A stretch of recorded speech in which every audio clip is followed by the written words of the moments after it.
Like, you probably didn't know exactly when he'd get here. I mean, I knew when he was going to get here. Yeah. But have you had that happen, that kind of late arrival under these circumstances before? And is there some guessing game a little bit? Or how much? Yeah, you just hope there's no mechanical problems that slow the plane down from taking off. But I mean, he had it all worked out, and Brian Schaefer did a great job with it, organizing the whole thing and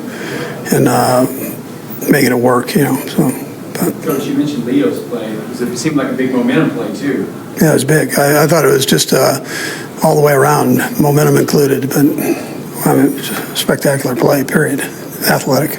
And he's shown you the ability to catch the ball before. I know you hadn't gotten an interception before, but it's a different. Yeah, not with one hand. You know, so yeah. Sometimes he struggles with two hands, but this was a good one. This was a good one. Coach, when you have all the guys back, does it really open things up for everybody?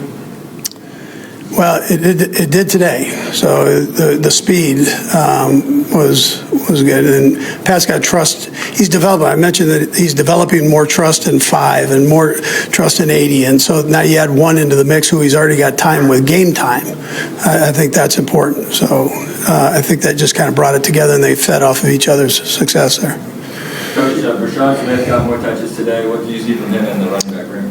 Yeah, we've been trying to increase some of his play time. He's got a lot of talent, so we're working him in different spots. We were able to get Royals in, too, a couple rookies. Brett's done a nice job with these rookies that are playing in the game. We've got a few of them. So, anyways, yeah, we're just giving them a little bit at a time as we go. You're not a big individual sack. Pat was the youngest player against 250 touchdowns. Yeah, phenomenal. What does that mean? Yeah, it's phenomenal. That's incredible.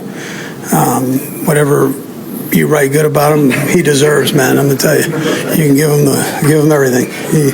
That joker is unbelievable. We're lucky to have him. But you mentioned the other line.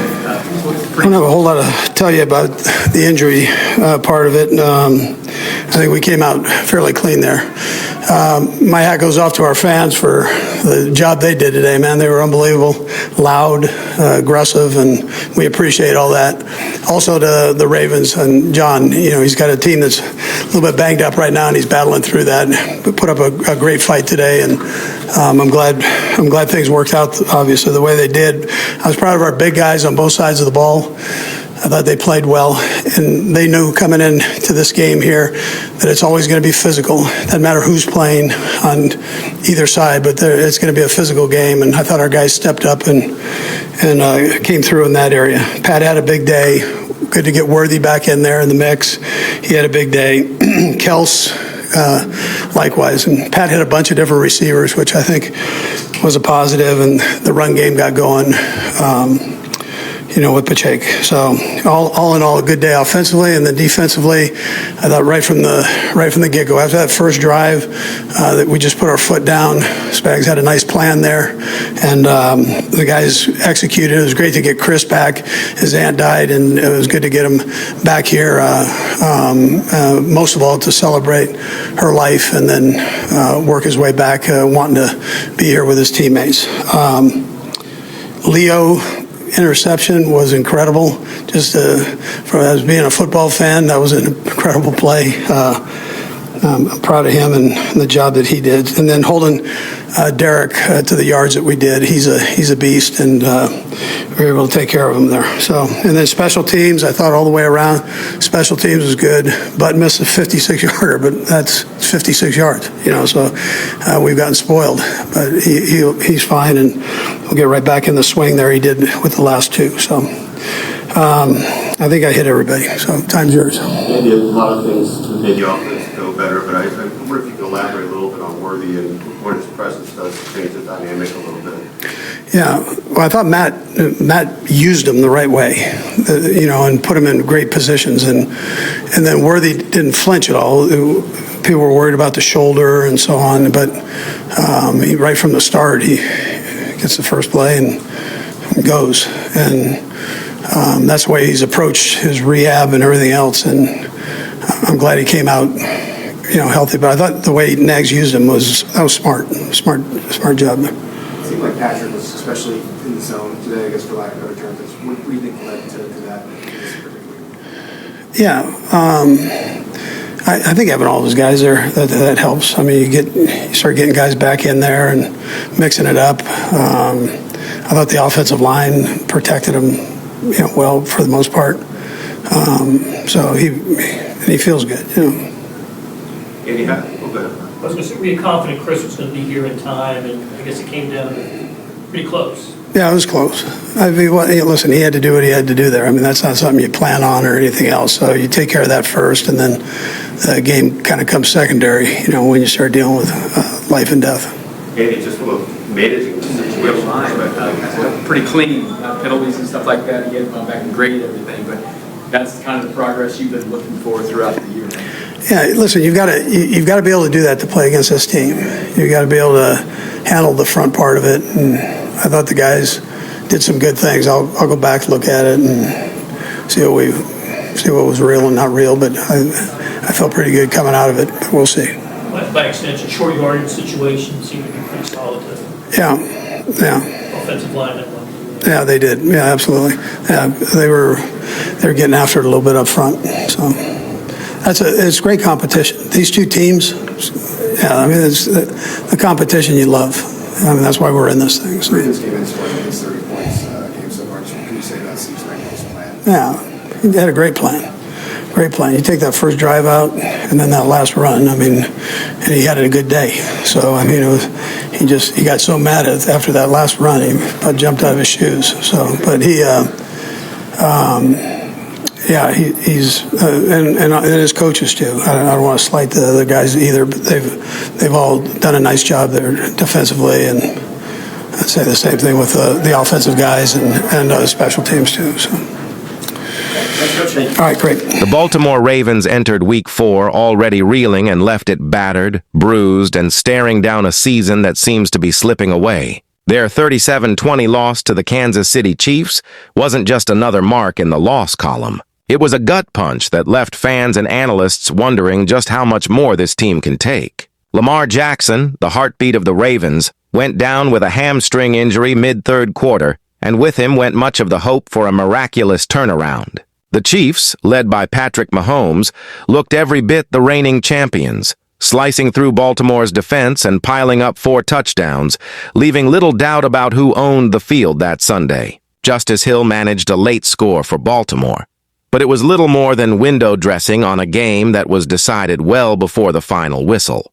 CBS analyst Tony Romo's words in the closing moments echoed the growing anxiety around this team as he warned, "There's cause for concern," with a tone that made Ravens fans everywhere sit up a bit straighter. There was no fire, no spark, no sign that this team could claw its way back from the brink. The Ravens now sit at 1-3, and the losses are only part of the story. More troubling is the number of key starters who went down in just this game. Lamar Jackson, Marlon Humphrey, Roquan Smith, Nate Wiggins, and Ronnie Stanley. These aren't just names. They're the backbone of the franchise, and losing them all at once is a blow that few teams could withstand. It's not just injuries either. The issues run deeper, touching every part of the organization. The offense has been stagnant, the defense porous, special teams shaky, and the coaching staff seemingly outmatched at every turn. The play calling has been questionable, the personnel decisions baffling, and the sense of urgency completely absent. Every week it feels like the same script plays out.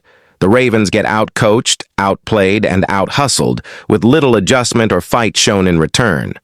The last time the Ravens started 1-3 was in 2015, a season that was defined by injuries and ultimately ended in a disappointing 5-11 finish. That year, Joe Flacco went down, and the wheels completely came off. It's hard not to see the parallels now, as another star quarterback limps off the field and a once promising season teeters on the edge. Back then, there was at least some sense that things could turn around.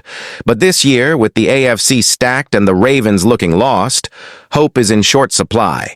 The schedule doesn't get any easier either. With the toughest stretch still looming, it's hard to imagine a scenario where Baltimore can right the ship without a healthy Lamar Jackson. Yet even if Lamar returns, is that enough? Can one player really drag this team back into contention against the likes of the Chiefs, Bills, and Bengals?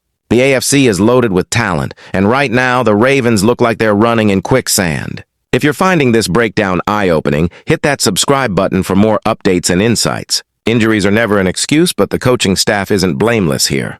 There's a sense that everyone is waiting for someone else to step up, but the leadership just isn't coming from the sidelines. Steve Bisciotti, the owner, is facing some tough choices. How many more years can he watch Lamar Jackson's prime wasted before making changes at the top? How long will the fans stay patient while the team drifts further from relevance? These are questions that don't have easy answers, but they're the kind that keep owners up at night. The Chiefs, meanwhile, looked every bit the machine they've been for the past few years. Mahomes was in full command, spreading the ball around and making plays look effortless. Every time the Ravens looked like they might get back into it, Mahomes and the Chiefs answered with authority, reminding everyone why they're the class of the conference.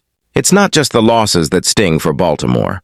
It's the way they're losing. There's no identity, no swagger, no belief. The Ravens used to be known for their grit and toughness, but that edge has dulled. Every mistake gets magnified, every misstep feels fatal, and the margin for error is gone. The fans are restless, the media is circling, and the pressure is building.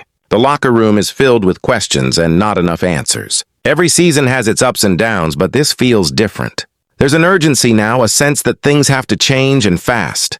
The Ravens have always prided themselves on resilience, but this is a test unlike any they've faced before. Can they find a way to rally, to rediscover the things that made them contenders, or is this the beginning of a long, painful rebuild? Only time will tell, but the clock is ticking. For all the loyal Ravens supporters, don't forget to subscribe so you never miss the latest news and analysis as this season unfolds. One thing is clear. The next few weeks will define the future of this franchise for better or worse.